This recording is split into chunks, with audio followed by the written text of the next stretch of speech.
Ayan po yung mga naghintay sa akin every morning. Dami nila oh. Pang Ramadan. Itong dalawang to, salbahing ito, nanghahabol yan.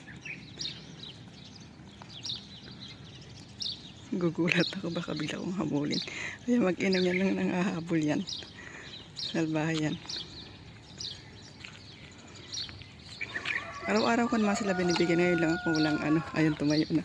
Kaya makahabol yan oh.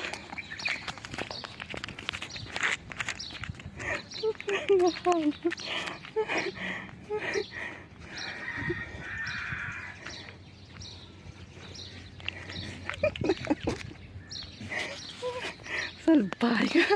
Aray ko. Wala kasi akong pipigyan ng pagkain sa kanila. Kaya nanghahabol yan. Nakakatuwa namin. Minsan nakakarating daw sa may bahayan eh.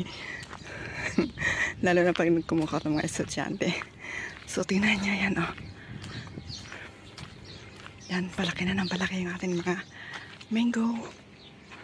Ito yung mga mango natin oh. Palaki na ng palaki yung bunga nila hanggang doon sa taas. Dami na yan. Ayan. Ano po yan? Sa tingin nyo?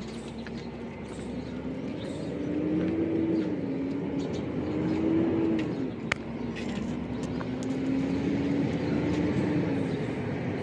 Nabubulay po ba yan?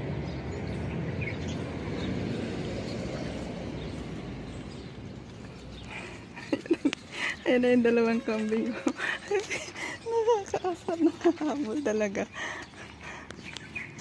Galit sila siguro kasi aray ko, makahabulin ako. Sabi nga nung may-ari, paghabulin ka, darbihin mo. Paluin ko daw. Aray ko. May mihasa mga kambing na yan. Oh. Mura lang po ang kambing dito. Kasi lahat po ng bahay dito may kambing. So, ayan. Papasok na po tayo sa bahay namin. Ito po, oh. Yung greenhouse na yan pag may nagde-deliver.